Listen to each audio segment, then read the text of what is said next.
Dear friends, welcome to education heaven. मैं assistant professor Ram Prakash आपके अपने यूट्यूब चैनल शिक्षा स्वर्ग में आपका स्वागत करता हूं। फ्रेंड्स, आज का मोटिवेशन है चलने की कोशिश कर रहा हूं। चलने की कोशिश कर रहा हूं, जिंदगी जिस रास्ते पर ले जाना चाहती है। जी हाँ, मेरी हो या आपकी हो, संसार में हर व्यक्ति की अलग अलग परिवार में अलग अलग परिस्थिति हैं, अलग अलग समस्याएं हैं। सबके लक्ष्य अपने अपने लक्ष्य की ओर जो है सब बढ़ रहे हैं। तो अपने लक्ष्य की ओर मेहनत कीजिए और आगे बढ़िए, क्योंकि परिश्रम ही आपको सफलता के मार्ग पर ले जाने में सक्षम है। यदि आपको मेरा वीडियो अच्छा लगता है, हेल्पफुल लगता है, तो आप मेरे चैनल को सब्सक्राइब करें व बेल आइकन दबा दें, ताकि आने वाले वीडियो की नोटिफिकेशन पहले आपको मिल सके।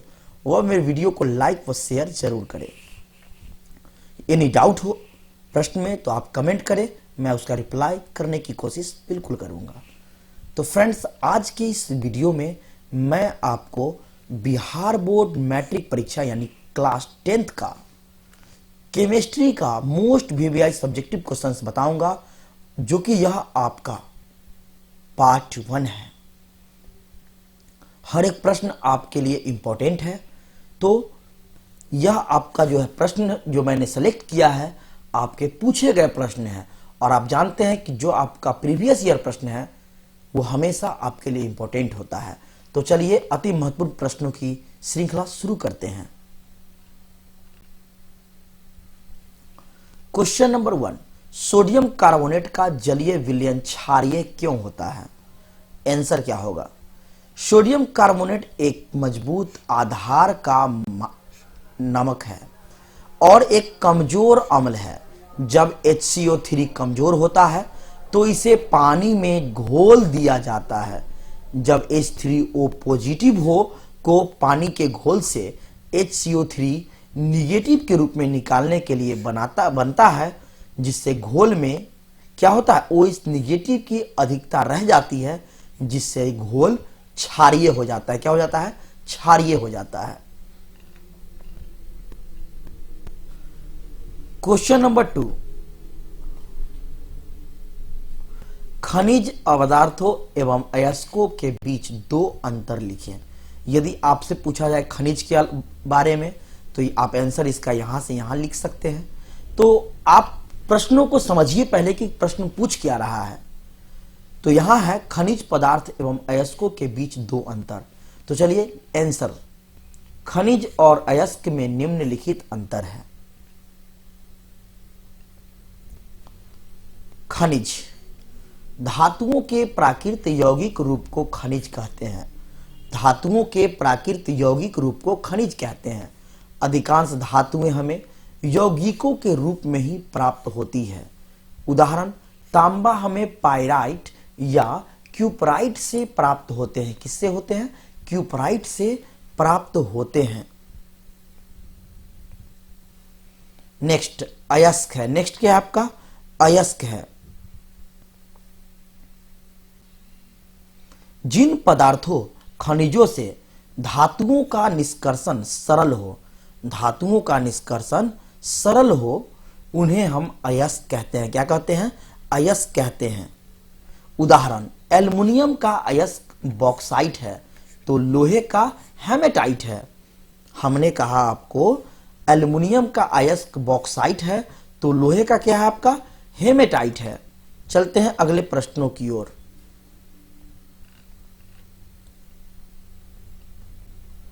नेक्स्ट प्रश्न है आपका, साबुनीकरण क्या है? क्वेश्चन है आपका, साबुनीकरण क्या है? यह एस्टीकरण से कैसे भिन्न है? एस्टीकरण से कैसे भिन्न है? आंसर, वनस्पति तेल एवं वसा का क्षार द्वारा जल अपघटन की क्रिया के फलस्वरूप साबुन एवं ग्लिसरॉल का बनना साबुनीकरण कहलाता है। वनस्पति तेल एवं वसा का क्षार द्वारा जल अपघटन की क्रिया के फलस्वरूप साबुन एवं ग्लिसरॉल का बनना साबुनीकरण कहलाता है। साबुनीकरण एस्टरीकरण के विपरीत और भिन्न है। कैसे भिन्न है? चलिए देखते हैं।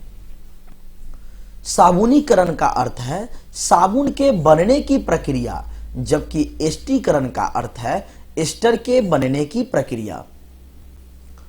नंबर 2,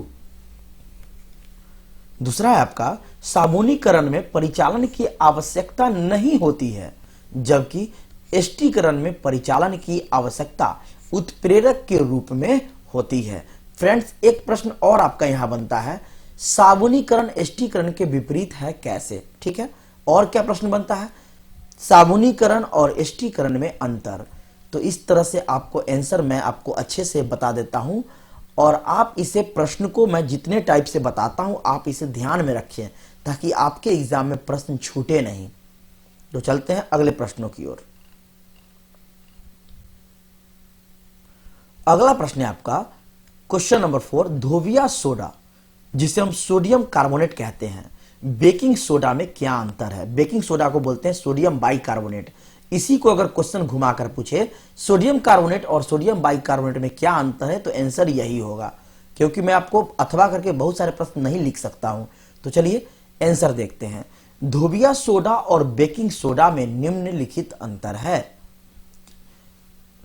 अंतर नंबर 1, धोबिया सोडा यानी कि सोडियम कार्बोनेट प्रयोगशाला में अभिकर्मक के रूप में व्यवहार किया जाता है, जबकि बेकिंग सोडा सोडियम बाइकार्बोनेट जिसे कहते हैं पेट की अम्लीयता को कम करने की औषधि के रूप में प्रयोग किया जाता है। नेक्स्ट, सेकेंड पॉइंट,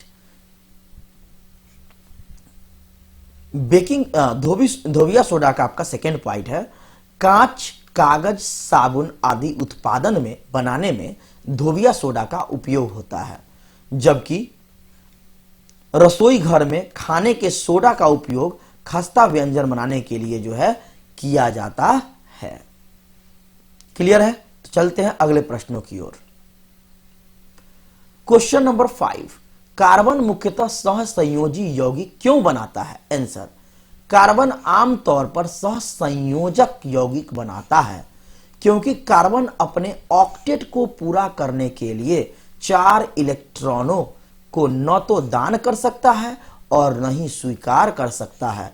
तो यह अपने 4 इलेक्ट्रॉनों को अन्य परमाणुओं के साथ साझा करता है, जो सहसंयोजक यौगिक बनाता है। चलते हैं अगले प्रश्नों की ओर।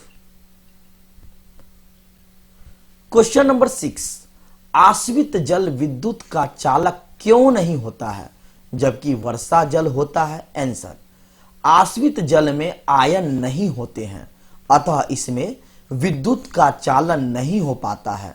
वहीं वर्षा जल में आयन मौजूद रहते हैं, जिससे उसमें विद्युत का चालन सुगमता से होता है। फिर से देख लीजिए, आश्रित जल में आयन नहीं होते हैं, अतः इसमें विद्युत का चालन नहीं हो पाता है।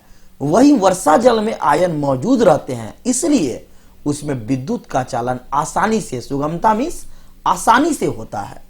नेक्स्ट,